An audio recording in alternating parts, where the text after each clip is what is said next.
Hey everybody, this is Jay Holdsworth from Spot Athletics, doing another Friday technique video. Today we're going to go over the pull through. This is an exercise that I think is great for building your deadlift. There's some carryover in the squat, but I think deadlift in particular, you get a big carryover from doing these properly. I see a lot of people do these wrong. Got a lot of great comments on the pelvic tilt video for the deadlift. A lot of the same principles go into the pull through and doing them properly, and I see these being done wrong all the time. So I want to kind of go through the pull through because some of the comments said, you know, how can I fix some things? And I think the pull through is one of the biggest ways to help fix that lockout and do better at that pattern of squeezing glutes through at the top. So a couple different ways we can do the pull through. If we want to work on lower back strength, doing a stiff legged pull through is great for the lower back. The finish is still the same as in the bent leg pull through, but the emphasis on the bent leg pull through is much more on the hamstrings pulling through. For people who have a problem getting stuck, like about mid-knee, those hamstrings, you really have to pull the hips through. The bent leg pull through is great. The lower back portion, you know, if you're just having problems getting bent over in your deadlifts, getting stalled, especially off the floor, I find the bent leg deadlift or straight leg deadlift is really good for that. Both of them, however, are great for the lockout because it's that same type of motion of bringing your hips forward and squeezing your glutes. You can also do this with a wide stance. You can do it with a close stance. So depending on what kind of puller you are, you can modify your stance. A closer stance with the stiff leg really hits that low back super hard.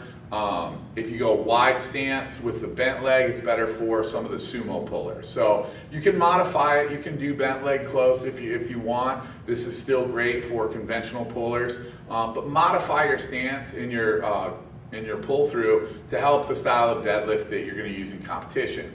With that said, it's still good to alternate and go to the other styles because you want to bring up your weaknesses and not only strengthen the one motion that you're always doing. So the two styles that we'll go over, bent leg and straight leg. The first one we're going to start with is a straight leg or stiff leg pull through. So in the stiff leg pull through, we want to make sure as we go back, we keep our legs relatively straight. Now, you don't have to squeeze your quads and make sure that they're totally locked out, but we want them almost perfectly straight. And when we go down, we can use a wide stance if we want. We can use a closed stance. I prefer using a closed stance, hits the low back more. So as we go through, we let our arms hang. We don't pull with our arms at all. We let it pull us through until we're basically pulled through as far as we can. Then when we come up, we keep our legs straight and we squeeze that lockout. Don't arch the back like we talked about in the deadlift video, but bring the glutes at the top. Then you're in that nice neutral pelvic tilt position, squeezing the glutes nice and hard. Don't arch the back to finish the good morning. And this is the biggest thing I see. The other problem I see with this is just like in the deadlift, people get to about right here, then they bend their legs and they arch their back. And this is where people tend to finish pull-throughs, is in a bent leg position. Whether we're doing a bent leg pull through or a straight leg pull through, we still finish in the same position. Now, an easy way, and this is something you guys can do at home, I do this to my athletes all the time, or anybody I'm teaching pull throughs, bend your legs. When you bend your legs, try to squeeze your glutes as hard as you can. Now, straighten your legs out and squeeze your glutes as hard as you can. It's a very simple illustration that when you lock your legs through and you lock your hips through, your glutes can squeeze a lot harder. If you're bending your legs, you're going to end up arching your back at the top of that pull through. So don't do that. Bend leg pull through.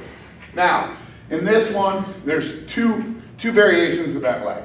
Most of the time when I'm really working the hamstrings, I like to load the weights up really, really heavy, and I like to just keep a nice flat back. Really push the hips back, and you'll feel a great stretch through the hips, the hamstrings, the glutes, and then boom, lock it out. Again, leg straight, guys. If we're doing this, bad position. I see that all the time. So we got wide stance. You'll feel that in your hips a lot. If you narrow your stance up, you can still do the same thing, but you're going to feel that in your hamstrings a lot more than in the wide stance. You'll feel that in your hips a lot more. So again, find where your weaknesses are. No exercise fits everything for everyone. It's what the weaknesses are in the application. So use a closed stance or a wide stance, use the bent leg or the stiff leg pull through to fix your problems. The key things with all of them, the finish position is exactly the same. Hips locked in, with that nice glute squeezed position, and the legs straight. Thanks again. Thanks for all the comments on the Friday technique videos. I really feel that this exercise is one of the most improperly done exercises. People throw it out because they don't do it right and they don't understand how the carryover works. I get great carryover with this with my athletes, with a lot of the guys that I work with that do powerlifting, that really brings up their deadlift because I teach them how to do it properly. I see it being done improperly all the time. So go ahead, try it out for yourself. Try bending your legs, keeping your legs straight. Make sure to go to thespotathletics.com for more information. Send us emails. You can guys go to our Facebook page, Spot Athletics. Send us some comments on there as to what you guys want to see for the Friday technique videos. And have a great weekend, everybody.